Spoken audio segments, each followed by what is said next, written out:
Hello दोस्तों, आप सभी का स्वागत है। तो आप कैसे हो?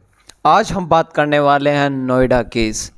इस केस के बारे में सभी ने सुन रखा है कि एक टेकी युवराज मेहता जो ऑफिस से सीधा घर की तरफ जा रहे थे, लेकिन रास्ते में एक फ्लाईओवर से उनकी कार टकराई और गड्ढे में उनकी कार गिर गई और वो जैसे तैसे कर सनरूफ या खिड़की से बाहर आए और अपने फादर साहब को कॉल किया कि मैं यहाँ पर गिर चुका हूँ। और उनके फादर साहब आए और बाकी विभाग भी तब तक आ रखा था, जैसे पुलिस विभाग और फायर ब्रिगेड। लेकिन सबसे बड़े सिस्टम फेलियर की बात अब खड़ी होती है। पुलिस विभाग और फायर ब्रिगेड होने के बाद 1.5 घंटे तक वो लड़का चिल्लाता रहा कि मुझे बचाओ, पर किसी ने उसे बचाया नहीं। यहाँ तक कि फायर ब्रिगेड और पुलिस विभाग के पास कोई भी किसी भी तरह का इक्विपमेंट नहीं था, ना खींचने के लिए रस्सी, ना बचाने के लिए और कोई औजार। ये है हमारा सिस्टम फेलियर। और जब पुलिस विभाग और वहाँ के फायर ब्रिगेड से पूछा गया तो उनका ये कहना था कि पानी बहुत ज़्यादा ठंडा है, उस गड्ढे में सरिये हैं, हमारी जान चली जाएगी। फिर आता है फ्लिपगार्ड का मनिंदर सिंह जो उस गड्ढे में जाता है, जिसका ये काम नहीं है पर वो करता है क्योंकि वो भारत का नागरिक है। और वो जाकर अच्छी तरह देखता है, लेकिन उसे बॉडी नहीं मिलती।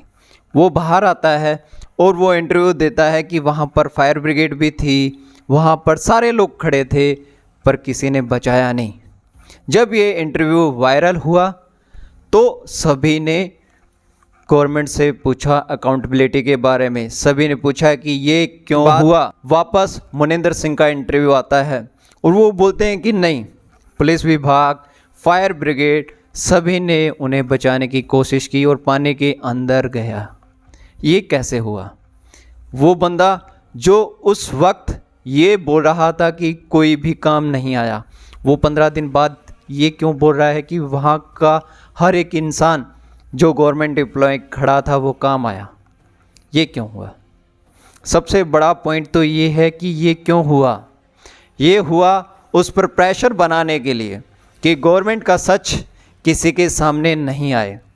और फिर जैसे तैसे कर उसने हिम्मत जुटाई और हिंदुस्तान ऑफ टाइम्स को एक इंटरव्यू दिया और बोला कि मुझ पर गवर्नमेंट का दबाव बनाया गया था कि मीडिया से तो ये केस 2 से 3 दिन में हट जाएगा, पर तुम्हारी जान कैसे बचाओगे? ये है पुलिस का खौफ, ये है हमारी गवर्नमेंट, जहाँ पर एक आम नागरिक अपना सच नहीं रख सकता।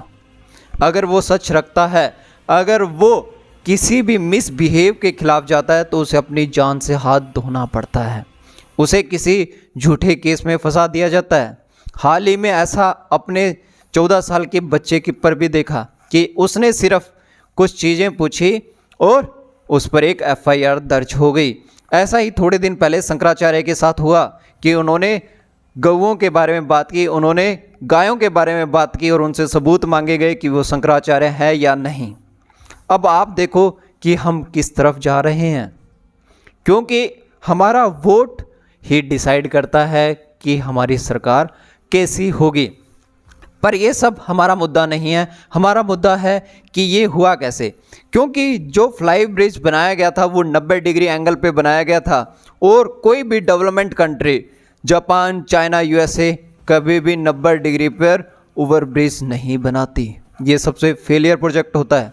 सबसे बड़ी बात कि वो गड्ढा कहाँ से आया? वो गड्ढा जिस पर एक मॉल बनना था और ये मॉल का बेस पॉइंट था, यानी कि अंडरग्राउंड पॉइंट था, लेकिन 2021 में किसी करप्शन की वजह से वो मॉल नहीं बन पाया और उस फ्लाईओवर पर वो पानी जमा हो गया।